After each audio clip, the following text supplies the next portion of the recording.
Hello and welcome back. Glad you've tuned in today, and I'm here with the WandaVision episode 5 recap. So that happened, and I'm here to review this. I've got to say something before we go straight into this recap.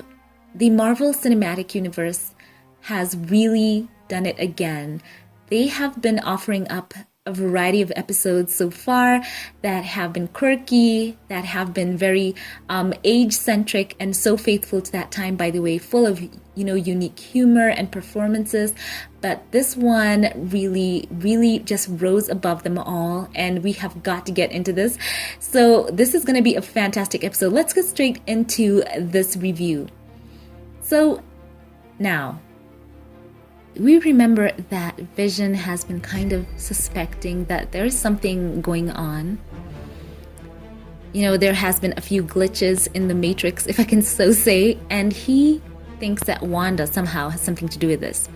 So let's look at the episode from the beginning. It starts off with Wanda unable to put her two twin babies to sleep. And then Agnes, who we all love, comes along, and they have that very awkward moment where she kind of asks whether she should take the scene from the top. So it's interesting. It's like she absolutely understands, I think on a whole other level, that Wanda is in control, because when Vision tells her not to, take charge of the kids, it was like those weren't the lines. So she asks Wanda if she should take it from the top. So, it goes on, and after a while, the twins go silent, and then right there before their eyes, the twins have grown. So that was very strange, and Agnes doesn't seem to react much to that. So the story goes along, and the twins find an abandoned dog and adopt him. So they also grow up to 10 years of age, because that was the time frame Vision gave them, and they just are able to age themselves up, and they raise the baby pup as their own. So it also jumps back and forth to the outside world, where we see Monica Rambeau is awake and she's fine. And we are given a big recap that Wanda actually broke into a top secret facility where they were holding Vision's remains, and she stole them and she resurrects him. And as the time frame goes, we're told that this is 9 days ago. So it's very interesting how this whole time thing is, panning out. So we're actually very much in the know right now that it is Wanda who's holding thousands of people hostage, though of course there are a lot of theories out there that she may not be entirely in control. So she is quite powerful, as we've seen. She's resurrected Vision. She has thousands of people under her, mind control. She is very powerful. So yeah, as I said before, Vision is kind of noticing that things are going off. And then we have that scene in the office where Vision manages to get control of one of his colleagues in the workplace and speaks to him free of Wanda's control, and he screams out in terror that she is in his mind. It's interesting, he doesn't quite name Wanda, but he asks Vision, to try and get them out. And, after that, Vision puts his mind back to that kind of control state.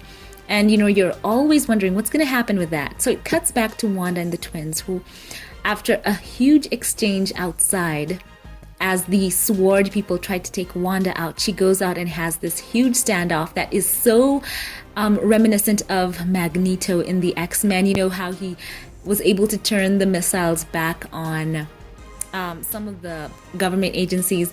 That was in one of the X-Men movies. So her scene was very reminiscent of that. She's really looking powerful and quite actually villainous. So, okay, that was kind of out of order there, but you know what I'm talking about. So basically, we cut back to Wanda and the twins looking for the dog that had gone missing when Wanda went to take down the drone. And Agnes tells him that the dog had eaten some leaves and basically the dog had passed away. So Wanda explains to the boys that they have to handle their grief because it looked like they wanted to age themselves up in order to run away from what they were feeling. And she said that she was trying to give them, this whole lesson about how they had to accept the event no matter how sad it was, while, by the way, she's conveniently forgetting that she herself is not doing the same. So it was kind of hypocritical right there. So she talks the twins down, but it's interesting that one of them says that she should be able to fix the death, just as Vision comes along and asks, what they are talking about. So, there's this tension the whole time. That Vision is gonna confront Wanda about what she's doing, and then they have that alone time in the evening, and he confronts her. So, my gosh, the episode switches into another gear. So engrossing. Yeah, that was a very great scene. He talks to her and tells her about his interaction with the co-worker who he was able to, speak when he was free from her control, and she's denying it the whole time.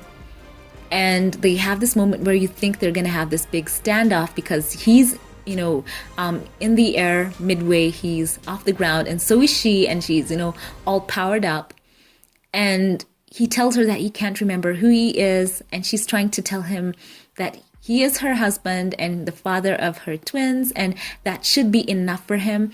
And he wants to know what's outside of Westview, and she says that he doesn't want to know. So that's interesting. Of course, she knows if he steps out there, or he tries to step out there, he's going to be confronted with Sword, and, especially how she left them with that warning. It's not going to be all, roses and all that as they welcome him out there. So as they're having this confrontation, they are interrupted once again by the doorbell. And this is where I was in absolute surprise. Basically, this is the coolest moment that's gonna happen so far. The multiverse is actually in play in the MCU. We get to see Quicksilver.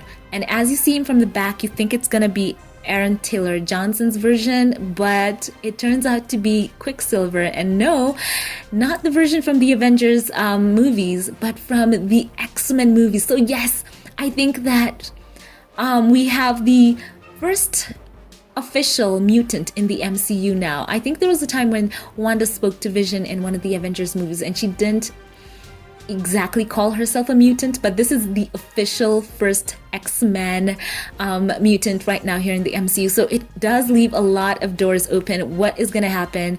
Is this version of Quicksilver going to stay in the MCU? Does it open up the door to the other X-Men that we've come to know from the X-Men movies? So exciting. I just absolutely loved seeing him, and they have an instant rapport, and they hug. And like he calls Vision a popsicle, so that's going to be a really interesting dynamic right there playing out. So guys, this is a very quick recap. This was an amazing episode. MCU, the episodes are better than the last, and they promised that these shows would be on cinematic level quality, and they have lived up to it. The humor, the production design, how they've taken it through so many ages, from the 50s, 60s, 70s, and on and on. And I loved the Full House feel of this episode, by the way. It was so sweet, knowing very well Elizabeth Olsen and her own sisters that were in Full House. So that was kind of very interesting. So I loved this. It was just so much fun. Kevin Feige has the whole toolbox. He can play with all the toys he needs to make a fantastic universe, especially now that we will possibly see the multiverse opened up. So guys, the possibilities are endless here for the MCU. We could get to see fan favorites from the X-Men. I loved the Magneto from the X-Men movies, as well as Professor X, and I think that having those same characters somehow come back would be super fantastic as well. We don't have to box them in. We can have multiple versions, and I think that would be cool.